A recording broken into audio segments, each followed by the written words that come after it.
The test is in 4 parts. Part 1, Part 2, Part 3, and Part 4. Now look at Part 1. Part 1. You will hear a tourist asking for information at a tourist office. First, you will have some time to look at questions 1 to 4.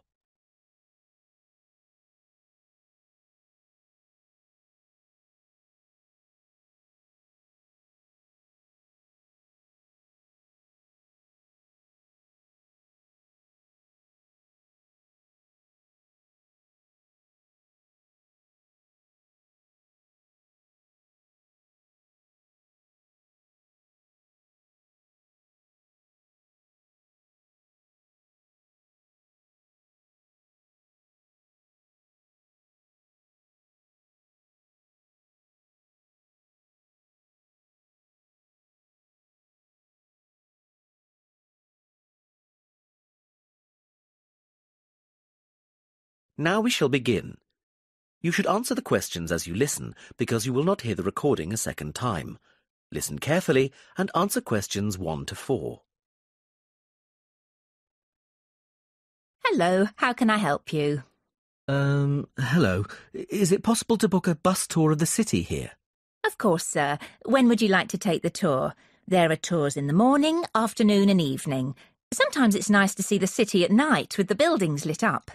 We'll be going out for dinner tonight, so we prefer to go this afternoon. Oh, and it's for 2 people. Right. Now, I just need some details. Can you give me the names of the 2 people, please? Yes, Susan Field and James Carter. Susan Field and James... Sorry, can you spell your surname for me, please? It's Carter. Carter. Thank you. And can I have a contact telephone number? Why do you need one? Just in case we have to cancel the tour and need to contact you. I see. Well, my mobile number is 07988 636 197. That's 07988 636 197. Now, can you also tell me which hotel you're staying at? The Crest Hotel. Oh, no, sorry. That's the hotel we're staying in next week. It's the Riverside Hotel. Oh, the Riverside is a lovely hotel.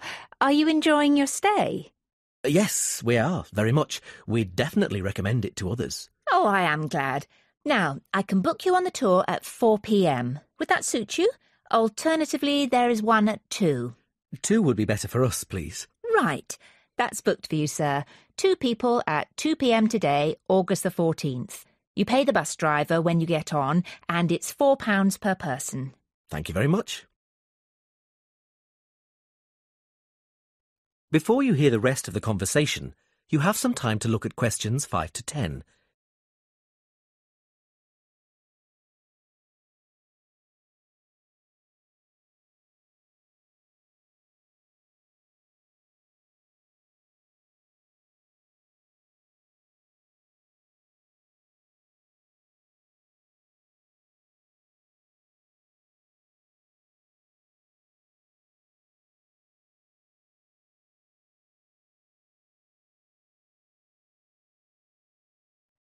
Now listen and answer questions 5 to 10.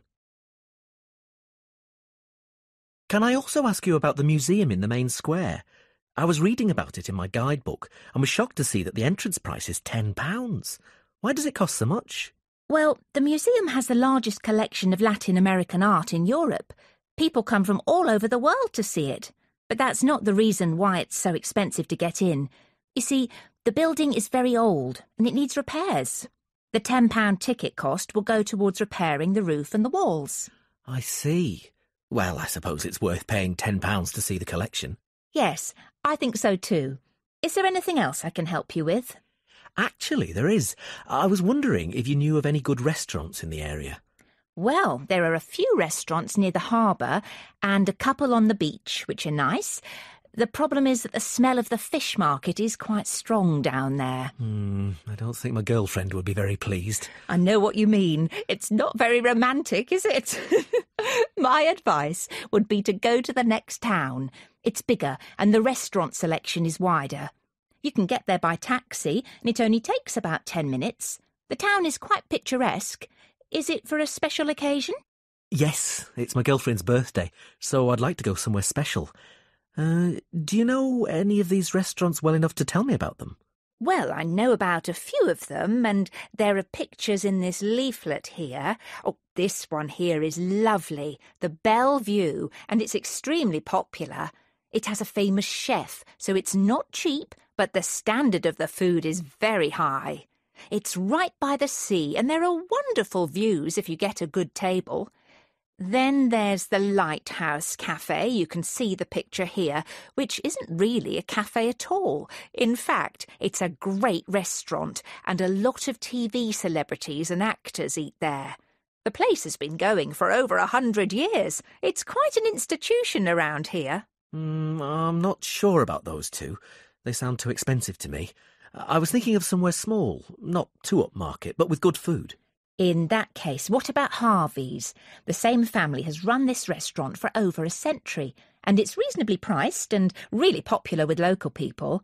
Oh, and there's another family-run restaurant, Stonecroft House. New owners took over a month ago, and they're getting good reviews. There's a new chef there, and the food is meant to be very good. This leaflet has the contact details for all the restaurants, so you can just call them if you'd like to book a table. Great, thanks. You've been very helpful.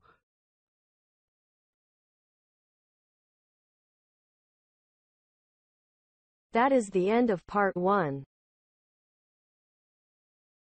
You now have half a minute to check your answers.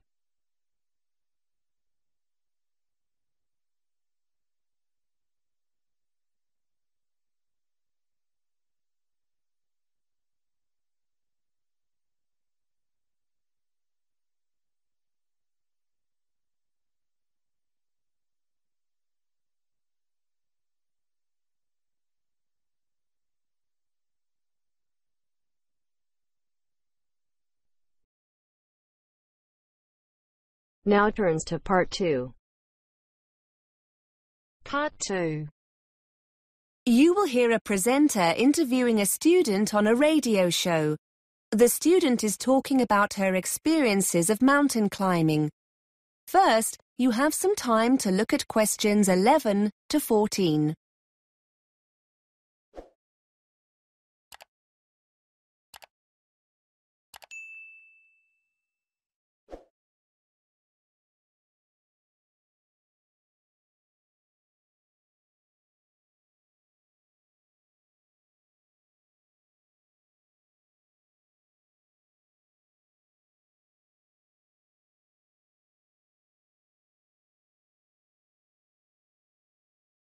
Now listen and answer questions 11 to 14. Welcome back to BURS, your independent student union radio station. We're looking at some of the incredible feats one or two of you have been up to during your summer break. I'm with Catherine, who's going to tell us about her successful climb of one of the most iconic mountains in the world, Mont Blanc. Catherine, tell us a little about your achievement. Well, actually, it was the second time I've reached the summit. The first was in 2007, the year before I came to university. People are often surprised to hear how popular the mountain is with climbers. I've read somewhere over 30,000 people attempt the climb each year, and around 200 people a day summit during the summer season, so it's very crowded up there. Unfortunately, it's also potentially very dangerous. In July 2007, the month before I did my first climb, the death toll reached 30, mainly due to bad weather conditions. The sheer number of people can cause falling rocks, which only adds to the danger. Before you hear more of the interview, you have some time to look at questions 15 to 20.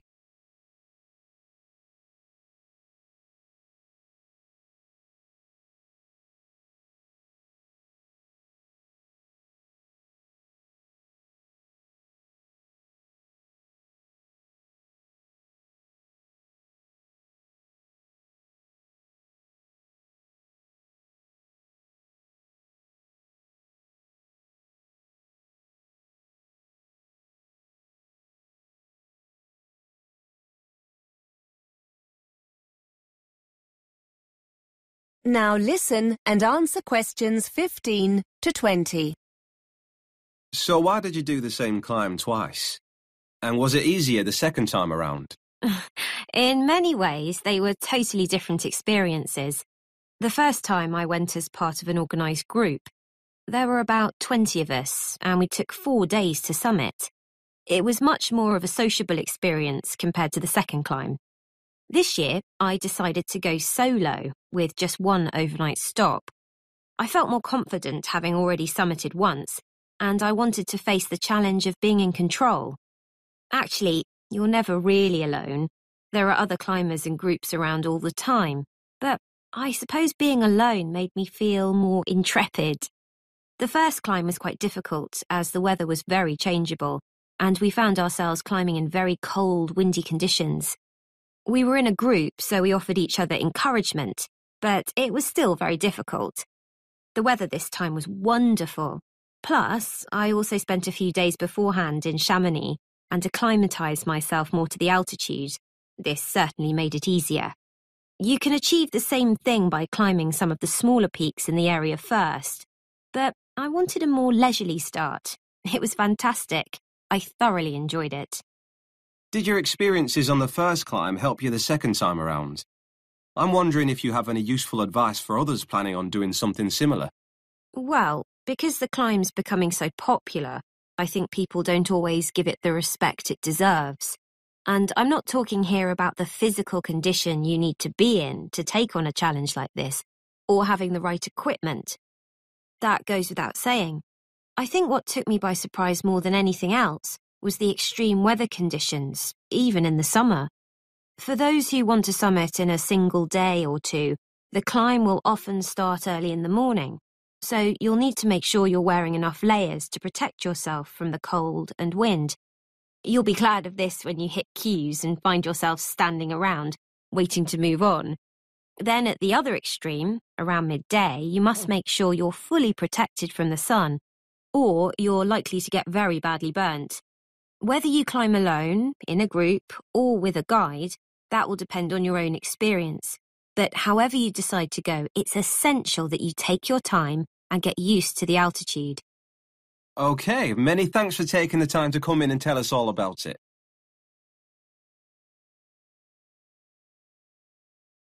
That is the end of part 2. You now have half a minute to check your answers.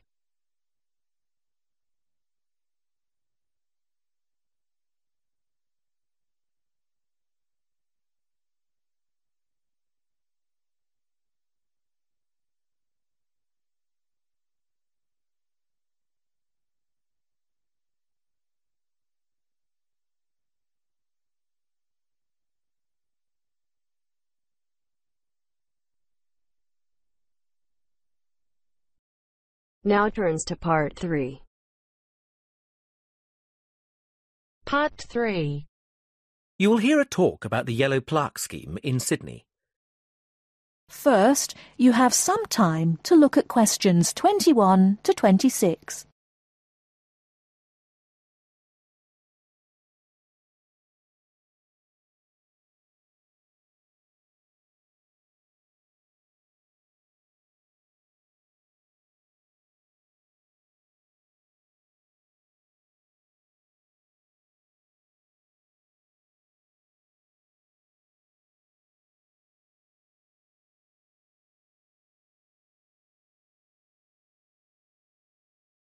Now listen carefully and answer questions 21 to 26. Thank you for coming along to the Cultural Sydney talk. I'm going to start by telling you about the Yellow Plaque scheme, which has been running in Sydney for over 40 years and has been incredibly successful. When you're walking around the city, you'll see some buildings with a small round yellow plaque on them. If you take a closer look, you'll see the name and details of a famous person who lived in that very place. We have at present 130 plaques up in the city. The scheme has been great for tourism, but it was really started to raise awareness of the rich history of Sydney, both locally and nationally. And we think we've managed to do this. We also wanted to make people aware of the impressive list of important people who have lived in this city, and we've certainly achieved that. But that's not all. Although not part of our original aims, the scheme has also helped preserve some of the older and more important buildings in Sydney, because people now know that these buildings are a link to our past. Some of the buildings are actually over 180 years old, which for Australia is ancient. We actually think that this is where the scheme has achieved the most success, in raising the profile of our rich history. Of course, it has helped tourism, but not only that. Locals also walk around looking at the plaques. It has been really wonderful in highlighting our past. Some people are quite surprised to see who has lived here. Take Errol Flynn, for example. He was married in Sydney. We are planning on putting more plaques up, and a common question is how can people nominate a figure to be put on a plaque? It's quite a simple process. Applications can be downloaded from our website.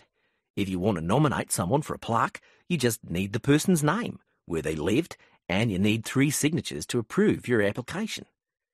Our panel then checks that all the data you've submitted is correct, and hopefully, within a year, a new plaque will be erected. But you can't nominate just anyone. A plaque can only be given to a person who is famous and has achieved something out of the ordinary, like an important politician or world record-breaking sportsman, for example. We aim to have 50 new plaques up within the next 3 years, and we have plenty of funding to do so.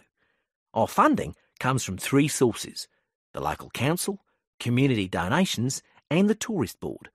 Whereas in the past, the Tourist Board put in the majority of funding, now public donations count for 65% of all total funds.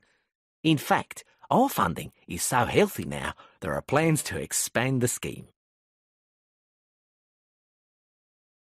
Before you hear the rest of the talk, you have some time to look at questions 27 to 30.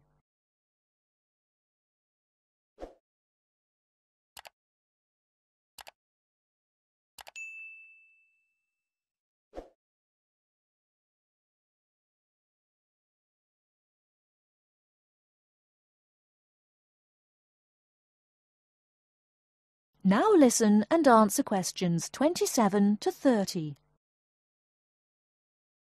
At the moment, we only have yellow plaques for all the famous people, but we are aiming to produce different coloured plaques so that people can do specific walks. For example, if they are interested in famous sports personalities, they can do a tour following the red plaques, the colour we are aiming to use for these people. We are looking at introducing grey, white and green plaques as well. We are thinking of using grey plaques to signify people who have done important work within the government, and white plaques for those who have done good works in the community. Lastly, our green plaques we think will be very popular. These will be for painters and sculptors, leaving our yellow ones for writers, actors and other people of note. We do hope you enjoy looking at the plaques around the city. We have guidebooks on sale in the gift shop where you can find all the plaques. These are priced at $11.99. That is the end of part 3. You now have half a minute to check your answers.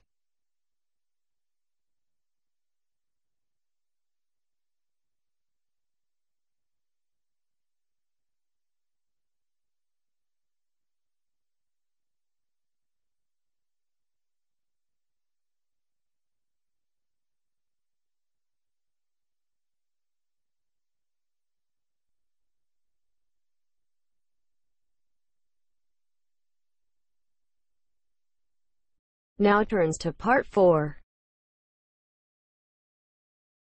Part 4. You are going to hear a lecturer giving a talk about work placements for psychology students. First, you have some time to look at questions 31 to 40.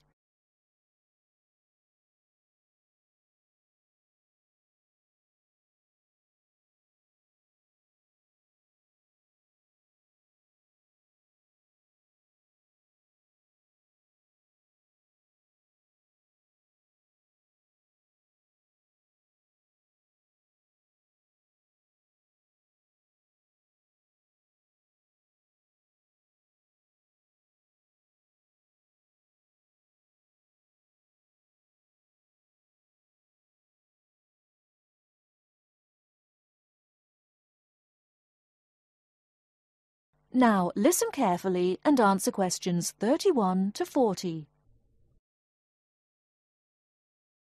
Good morning. I'm here today to talk about the placement that's offered to all psychology students.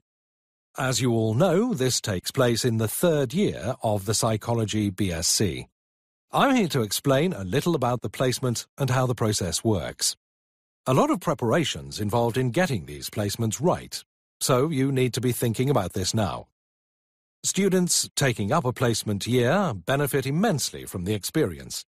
To find decent employment in the field of psychology, the chances are you'll need to undertake some form of postgraduate training, such as one of our master's courses.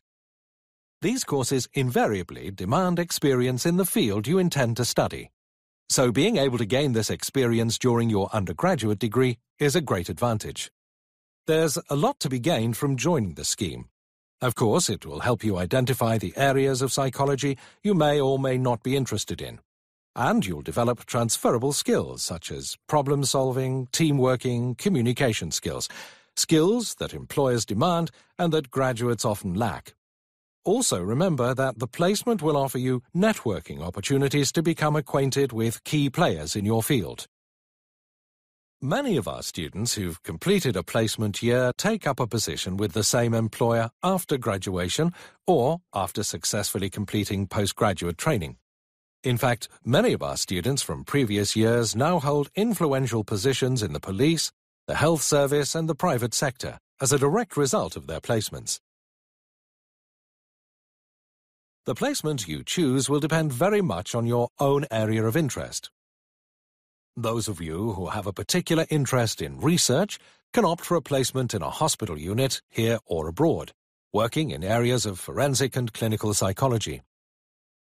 A post here can be very rewarding and allows you to contribute to qualitative and quantitative research data and learn practical research skills you can use in your coursework. For those who prefer hands-on experience of working with patients, there are a wide range of options available. We have links with several charitable and public sector organizations that support stroke patients and people recovering from serious physical trauma, for example due to motoring or industrial accidents. You'll have the opportunity to help them deal with long-term clinical treatment and pain management. There are several opportunities to work with addiction and rehabilitation units. The kind of experience you'll gain here can be very wide-ranging. For example, offering you the chance to observe group therapy and one-to-one counseling sessions for anxiety and anger management classes. Students are encouraged to give their reaction to sessions during regular team meetings, which can often be of benefit to both the student and the organization. For those of you interested in the application of psychology in education, we have a number of students who take placements working with children with special educational needs. Students in the past have worked as teaching assistants and contributed to teacher training workshops. There's a lot more information about this on the website, including case studies written by some of our previous students. These will give you a much wider and richer picture of our placements. As I said earlier, you should already be giving this some serious thought. Our placement officer, Greg Smith, will be able to advise you about the organizations we have contacts with, and we've worked with in the past. Once you've discussed the opportunities available, we ask you to contact the organization concerned to investigate potential positions and to arrange an interview. Your personal tutor will be able to help you with updating your CV and interview skills. During the enrollment process, you'll have been notified of the need to obtain a CRB check. In cases where you're working with vulnerable people, it's a legal requirement that you've had a Criminal Records Bureau check carried out. Without this, we won't be able to approve the placement. If you haven't yet arranged this, you must notify the placement officer of this during your first meeting. He'll give you the necessary paperwork to make your application. Once you have the certificate, please supply a photocopy to the placement officer.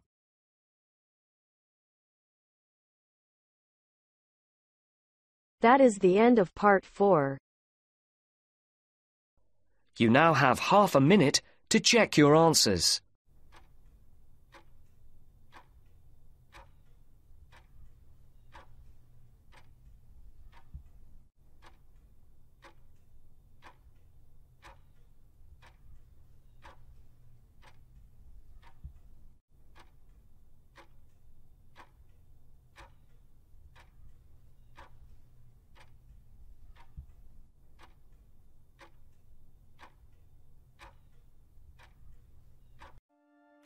That is the end of the listening test.